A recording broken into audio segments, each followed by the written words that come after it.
नमस्कार मित्रांनो, मी मनोज खोडे.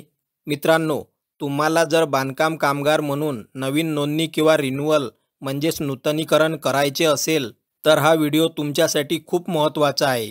कारण खूप साऱ्या लोकांचा प्रश्न आहे की आम्हाला बांधकाम कामगार योजनेसाठी नवीन नोंदणी किंवा रिन्युअल म्हणजेच नूतनीकरण करायचे आहे, परंतु ग्रामसेवक आम्हाला सही देत नाही.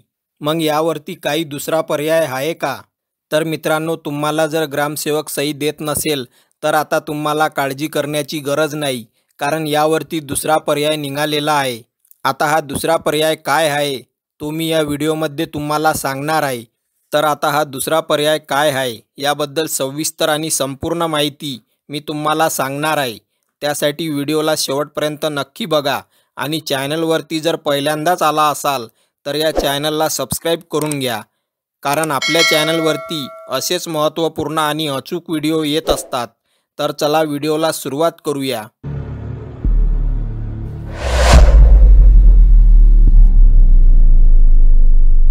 महाराष्ट्र इमारत व इतर बांधकाम कल्याणकारी मंडळ या वेबसाईटवर यायचे आहे. यासाठी तुम्हाला गुगलमध्ये BOCW टाईप करून सर्च करायचे आहे. येथे पहा, पहिलीच वेबसाईट आहे, यावरती क्लिक करून घ्या. आता पहा, आपण बांधकाम कामगारच्या वेबसाईटवरती आलेलो आहोत. तुम्हाला जर इंग्रजी भाषा समजण्यास अवघड जात असेल तर या ऑप्शनवरती क्लिक करून तुम्ही येथे मराठी भाषा सिलेक्ट करून घेऊ शकता. आता पहा, येथे डाउनलोड ऑप्शन आहे, यावरती क्लिक करा. त्यानंतर असे पेज ओपन होईल. आता येथे पहा, बांधकाम कंत्राटदाराचे किंवा ठेकेदाराचे बांधकाम कामगाराने मागील वर्षभरात 90 दिवस किंवा त्यापेक्षा अधिक काम केल्याचे प्रमाणपत्र आणि याच्यासमोर डाउनलोड बटन आहे. या बटनावरती क्लिक करा. असा फॉर्म डाउनलोड होईल. तसेच या फॉर्मची लिंक मी या व्हिडिओच्या डिस्क्रिप्शनमध्ये दिली आहे. तेथून सुद्धा तुम्ही या फॉर्मला डाउनलोड करू शकता. तर मित्रांनो, हा फॉर्म नेमका भरायचा कसा, याच्यामध्ये काय माहिती लिहायची आहे तर ते मी तुम्हाला सांगणार आहे. तर हे बघा, तर याच्यामध्ये सर्वात प्रथम हा वरचा ऑप्शन बघा, जावक क्रमांक. जे तुमचे कंत्राटदार आहे किंवा ठेकेदार आहे तर त्यांनी हे फॉर्म किती जणांना दिले आहेत त्याचा एक अनुक्रमांक तुम्ही टाकू शकता. समजा तुम्ही 50 फॉर्म दिलेले आहे, 1 2 3 4 5 असे या क्रमाने किती फॉर्म हे गेलेले आहेत त्याचा हा क्रमांक असतो. म्हणजे तोच हा जावक क्रमांक त्या ठेकेदाराचा असतो आणि तो कोणत्या तारखेला तो फॉर्म ठेकेदाराने दिलेला आहे, कोणत्या तारखेला ते तुमच्या फोटोवर आणि त्या प्रमाणपत्रावर साईन केलेली आहेत ते तारीख इथं तुम्ही टाकायची आहे. आणि हे जे तारीख असते जावक दिनांक, तर हे जावक दिनांक जे दिलेली आहे तर हे तुमचे जे तुम्ही 90 दिवस काम केलेले आहे किंवा त्यापेक्षा जास्त दिवस काम केले आहे त्याच्या समोरची असली पाहिजे, म्हणजे 90 दिवस काम केल्यानंतरची. तर त्यामध्ये बघा, सर्वात प्रथम इथं तुमची फोटो लावायची आहे. फोटोवर तुम्ही त्या नोंदणीकृत कंत्राटदाराची तुम्हाला स्टॅम्प आणि सिग्नेचर त्यांना मागायची आहे. त्यानंतर बघा, इथे पहिला ऑप्शन आहे नियुक्त्याचे किंवा ठेकेदाराचे किंवा विकासकाचे नाव. तर तुम्हाला ठेकेदाराचे किंवा कंत्राटदाराचे नाव लिहायचे आहे. त्यानंतर बघा, खाली दिलेले आहे आस्थापनाचे नाव. तर हा कॉन्ट्रॅक्टर जर शासकीय कॉन्ट्रॅक्टर असेल किंवा त्याचं एखादं कन्स्ट्रक्शन कंपनी असेल, ते रजिस्ट्रेशन त्याने त्या नावाने रजिस्ट्रेशन केला असेल, त्या स्टॅम्पमध्ये त्याचा रजिस्ट्रेशन ते नाव वगैरे लिहिलेलं असेल. उदाहरणार्थ जसं की राज कन्स्ट्रक्शन किंवा कोणतीही जे नाव त्यांनी दिलेलं आहे ते नाव इथे तुम्ही लिहू शकता. किंवा सिव्हिल इंजिनियर असेल किंवा कन्सल्टंट इंजिनियर असेल किंवा जे प्लॅनिंग वगैरे ते करतात, इंटेरियर डिझाईन, एक्स्ट्रा डिझाईन, तर ते तुम्ही इथे त्याचा प्रकार टाकू शकता. किंवा शासकीय कंत्राटदार असेल तर ते सुद्धा तुम्ही इथे टाकू शकता. त्यानंतर त्यासाठी जे नोंदणी प्रमाणपत्र आहे तर ते नोंदणी प्रमाणपत्र कंत्राटदाराचं त्याचा हा क्रमांक टाकायचा तुम्ही नोंदणी प्रमाणपत्राचा. किंवा शासकीय कंत्राटदार असेल तर ते सुद्धा तुम्ही इथे टाकू शकता. त्यानंतर त्यासाठी जे नोंदणी प्रमाणपत्र आहे तर ते नोंदणी प्रमाणपत्र कंत्राटदाराचं त्याचा हा क्रमांक टाकायचा तुम्ही नोंदणी प्रमाणपत्राचा. त्यानंतर बघा, ठेकेदाराचा तुम्हाला इथे पत्ता लिहायचा आहे. त्यानंतर त्याच्या गावाचं नाव, तालुका, जिल्हा, त्यानंतर खाली तिथला पिनकोड टाकायचा आहे ठेकेदाराच्या पत्त्याचा. आणि इथं जे ठेकेदार आहे त्याचा मोबाईल नंबर तुम्हाला लिहायचा आहे. त्यानंतर बघा खाली आता इथे खालच्या एरियामध्ये तुम्हाला बांधकाम कामगार जे आहे त्याची पूर्ण माहिती इथे तुम्हाला लिहायची आहे. त्यामध्ये सर्वप्रथम पहिला ऑप्शन इथं कामगाराचं पूर्ण नाव लिहायचं आहे.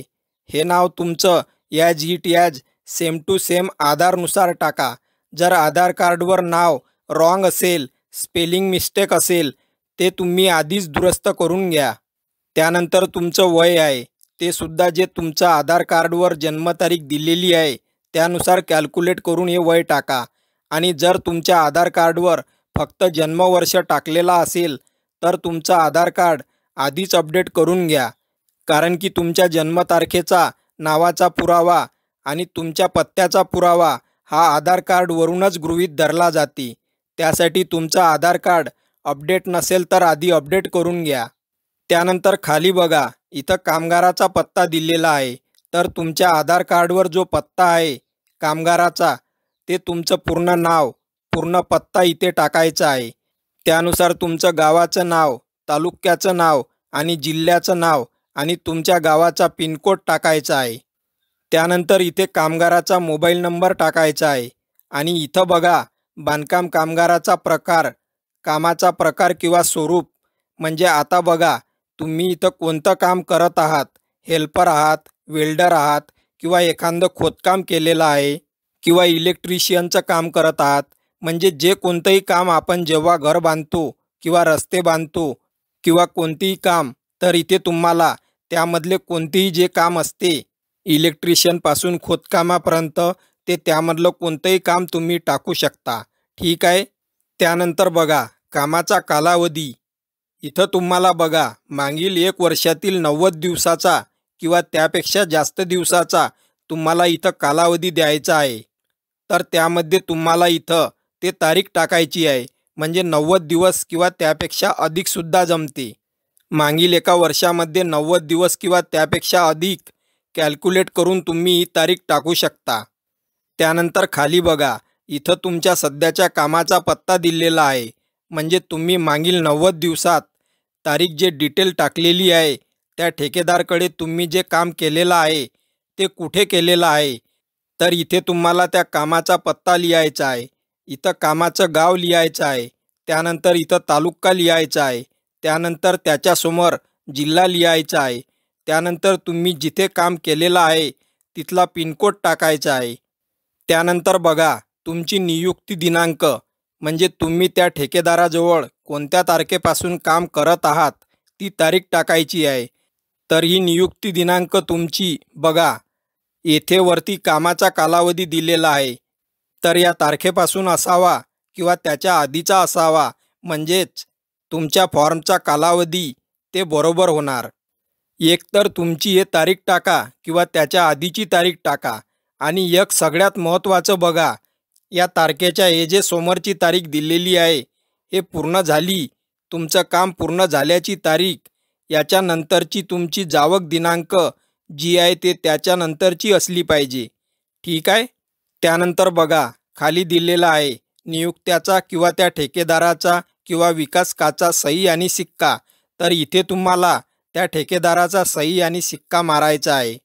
आणि बघा फॉर्म भरते वेळेस तुम्हाला एक गोष्ट एक फार महत्त्वाची आहे की हे फॉर्मसोबत तुम्हाला जे PDF तुम्ही अपलोड करता त्याच्यासोबत जे इमारत बांधकाम कामगारासोबत जे तुमच्या ठेकेदारांनी जे नोंदणी केलेली आहे त्या नोंदणीचा एक सर्टिफिकेट असते ते तुम्हाला यामध्ये PDF जोडायची आणि अपलोड करायची आहे. म्हणजे सर्वात महत्त्वाचा मुद्दा ठेकेदाराने बांधकाम कामगार विभागात नोंदणी केलेली असणे गरजेचे आहे. त्यानंतर बघा तुमचा फॉर्म हा मंजूर होऊन जाईल. अशी ही महत्त्वपूर्ण माहिती होती. तुमचे काही प्रश्न असेल तर नक्की कमेंट करा आणि माहिती आवडल्यास व्हिडिओला लाईक करा. चॅनलवर नवीन असल्यास चॅनलला सबस्क्राईब करा. कारण अशीच योग्य माहिती तुम्हाला या चॅनलवरती मिळत असते. व्हिडिओला शेवटपर्यंत पाहिल्याबद्दल धन्यवाद. जय हिंद, जय महाराष्ट्र.